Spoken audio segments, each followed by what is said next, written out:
पात्र परिचय बेनीमाधव सिंह, घर का मुखिया आनंदी, श्रीकंठ सिंह की पत्नी श्रीकंठ सिंह, बेनीमाधव सिंह का बड़ा बेटा लाल बिहारी सिंह, बेनीमाधव सिंह का छोटा बेटा। दृश्य एक स्थान, मकान का एक कमरा। समय प्रातः 9 बजे। आनंदी बड़े घर की बेटी है। वह बेनीमाधव सिंह की पुत्रवधू और श्रीकंठ सिंह की पत्नी है। वह पढ़ी लिखी है। श्रीकंठ सिंह भी बीए पास है तथा सरकारी दफ्तर में नौकर है। वह सप्ताह में छुट्टी के दिन अपने गांव घर आता है। वह एक पुस्तक पढ़ रहा है। आनंदी, सप्ताह में एक दिन के लिए घर आते हो, तब भी या तो दवाइयों के नुस्खे देखते रहते हो या दवाइयाँ तैयार कराते रहते हो या फिर गांव वालों के बीच में समय गुजारते हो। श्रीकंठ, देखो आनंदी, गांव वालों की सेवा करना भी मेरा धर्म है। मुझे इनकी सेवा में बहुत सुख मिलता है। आनंदी, तो सरकारी नौकरी छोड़ दो और गांव में रहकर इन्हीं की सेवा में लग जाओ। श्रीकंठ, यह तुम्हारा करारा व्यंग्य है, लेकिन हाँ, यदि घर की माली हालत पहले जैसी होती तो नौकरी भी छोड़ देता। आनंदी, माली हालत? श्रीकंठ, हाँ, समय का उलट फेर है। नहीं तो हमारे पिताजी इस गांव के जमींदार और नंबरदार थे और हमारे पितामह तो किसी समय बड़े धन धान्य से संपन्न थे। गांव का तालाब और मंदिर उन्हीं की कीर्ति के स्तंभ थे। आनंदी, साश्चर्य। अच्छा। श्रीकंठ, हाँ, उनके जमाने में हमारे द्वार पर हाथी झूमता था। आनंदी, हमारे मायके वाले भी कम न थे, उनके द्वार पर भी हाथी ही झूमता था। फिर दिन बदल गए, और दिन चाहे जितने भी बदल गए हों, लेकिन मेरा पालन पोषण तो बड़े लाड प्यार से हुआ है। श्रीकंठ, यह तो सच है। आनंदी, यह बात बिल्कुल सच है, किंतु बहुत कुछ सहने और बहुत कुछ करने पर भी यदि परिवार के साथ निर्वाह न हो सके तो आए दिन की कलह से जीवन को नष्ट करने की अपेक्षा यही उत्तम है कि अपनी खिचड़ी अलग पकाई जाए। श्रीकंठ, बिल्कुल नहीं। मैं इस भरे पूरे परिवार में सुखी हूँ। तुम मेरे बारे में गलत क्यों सोचते हो? तुमने बीए पास किया है तो मैं भी अनपढ़ और गंवार नहीं हूँ। मेरे पास बुद्धि है, विवेक है, भावना है। श्रीकंठ, अपने मुंह मियाँ मिट्ठू बनने में क्या बुद्धिमानी है? आनंदी, अच्छा बाबा, मैं अपने कानों को पकड़ती हुई, अपने कान पकड़ती हूँ तुम बड़े बाप के। श्रीकंठ, अरे दादा सुन लेंगे। तभी श्रीकंठ के पिता बेनी माधव सिंह की आवाज़ सुनाई देती है। बेनी माधव, श्रीकंठ, श्रीकंठ जी आया। पट परिवर्तन। कि दृश्य 2 स्थान रसोई घर समय दोपहर। लाल बिहारी सिंह नवयुवक है। वह दोहरे बदन का सजीला जवान है। उसका भरा हुआ मुखड़ा और चौड़ी छाती है। वह रसोई घर में बैठा हुआ है। आनंदी उसके सामने भोजन की थाली रख जाती है। वह भोजन आरंभ करता है। पहले ग्रास के साथ ही उसकी भ्रिकुटी तनाती है। लाल बिहारी पुकार कर, भाभी, दाल में घी क्यों नहीं छोड़ा? आनंदी, जितना घी था वह सब मांस में पड़ गया। लाल बिहारी जोर से, अब भी परसों ही तो घी आया है, इतनी जल्दी उठ गया? आनंदी, आज तो कुल पाव भर रहा होगा, वह सब मैंने मांस में डाल दिया। लाल बिहारी व्यंग्य से, मैके में तो जैसे घी की नदी ही बहती है। आनंदी मुंह फेर कर, हाथी मरा भी तो 9 लाख का, वहां इतना घी नित्य नायिकहार ही खा जाते हैं। इन शब्दों से लाल बिहारी जल जाता है और थाली को फेंक पलट देता है। लाल बिहारी जी चाहता है जीभ पकड़कर खींच लूं। आनंदी सक्रोध, वे होते तो आज ऐसा कहने का तुमको मजा छकाते। लाल बिहारी क्रोधित होकर अपनी खड़ाऊं उठाकर जोर से आनंदी की ओर फेंकता हुआ, जिसके गुमान पर फूली हुई हो उसको भी देख लूंगा और तुमको भी। आनंदी हाथ से खड़ाऊं रोककर अपने सिर को बचा लेती है। फिर भी उसकी उंगली में बड़ी चोट आ जाती है। वह पत्ते की भांति कांपती और अपमानित होती हुई वहां से अपने कमरे में प्रस्थान कर जाती है। पट परिवर्तन। दृश्य 3 स्थान बैठक समय रात्रि 10 बजे। ठाकुर बेनीमाधव सिंह हुक्का गुड़गुड़ा रहे हैं। उनके पास ही लाल बिहारी सिंह बैठा हुआ है। तभी श्रीकंठ का आगमन होता है। बेनीमाधव, श्रीकंठ, बहुत देर की? 7 दिन में 1 दिन की छुट्टी में आते हो, फिर भी रात के 10 बज रहे हैं। श्रीकंठ, जी, बात तो सही है, परंतु गांव और मोहल्ले वाले मुझसे बात करने का इंतजार करते रहते हैं। प्रस्थान तुमसे मिलने और बात करने में मुझे बड़ा सुख मिलता है। फिर मैं उनकी समस्याओं पर विचार करता हूँ और उनका समाधान भी प्रस्तुत करता हूँ। बेनीमाधव, अच्छा, अब भोजन कर लो। बेचारी आनंदी भी तुम्हारे इंतजार में बैठी है। श्रीकंठ, जी हाँ। लाल बिहारी, भैया, आप जरा भाभी को समझा दीजिएगा कि मुंह संभाल कर बातचीत किया करे, नहीं तो किसी दिन अनर्थ हो जाएगा। बेनी माधव, हाँ बेटा, बहू बेटियों को यो शोभा नहीं देता कि मर्दों के मुंह लगे। लाल बिहारी, वह बड़े घर की बेटी है तो हम भी कोई कुर्मी कहार नहीं है। श्रीकंठ, चिंतित होकर, आखिर बात क्या हुई? लाल बिहारी, कुछ भी नहीं, यूं ही उलझ पड़ी। मैके के सामने हम लोगों को कुछ समझती ही नहीं। श्रीकंठ, अच्छा, मैं देखूंगा। प्रस्थान। पट परिवर्तन। किन दृश्य 4। स्थान आनंदी का कमरा।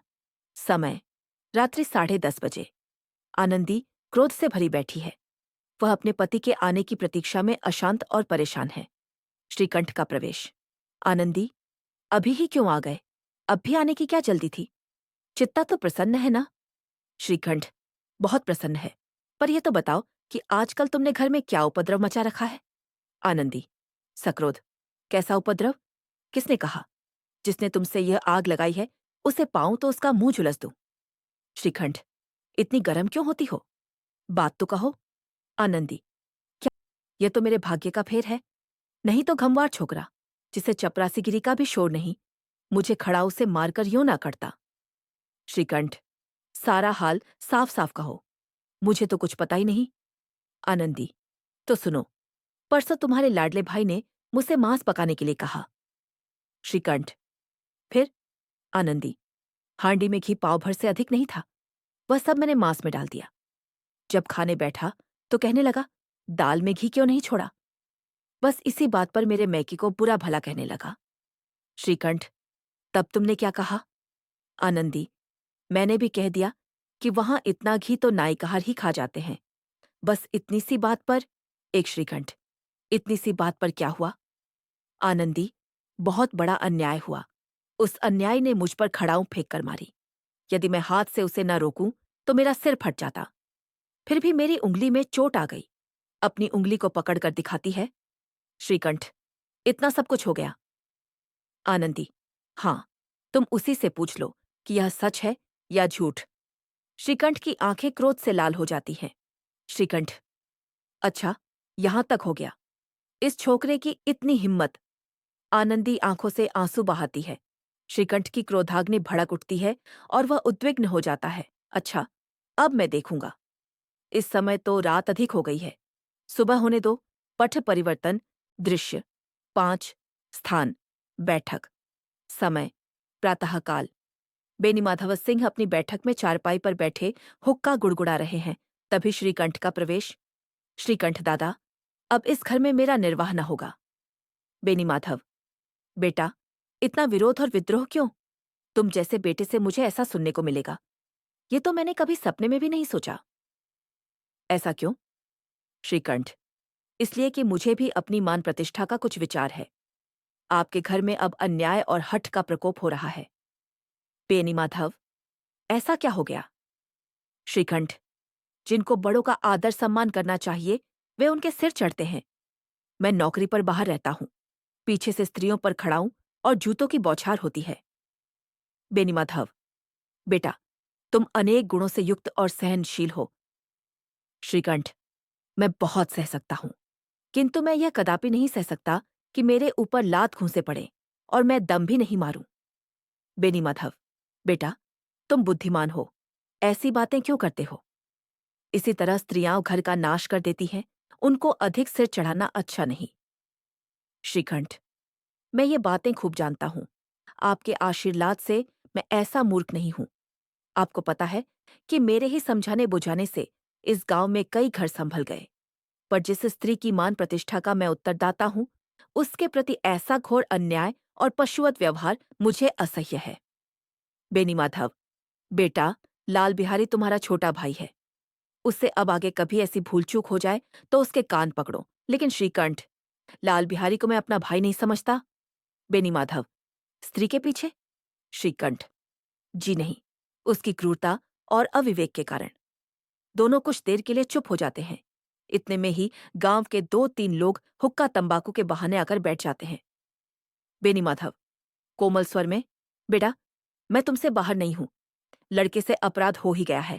अब जो जी चाहे करो। श्रीकंठ, लाल बिहारी के साथ मैं अब इस घर में नहीं रह सकता। बेनी माधव, बेटा, बुद्धिमान लोग मूर्खी की बात पर ध्यान नहीं देते। वह बेसमझ लड़का है। उससे जो भूल हुई उसे तुम बड़े होकर क्षमा कर दो। श्रीकंठ, उसकी दुष्टता को मैं कदापि नहीं सह सकता। या तो वही इस घर में रहेगा या फिर मैं। यदि आप मुझे घर में रखना चाहते हैं तो उससे कहिए, जहां चाहे चला जाए। बस मेरा यही अंतिम निश्चय है। पट परिवर्तन। दृश्य छने स्थान आनंदी का कमरा। समय प्रातःकाल। आनंदी अपने कमरे में अशांत और उद्विग्न है।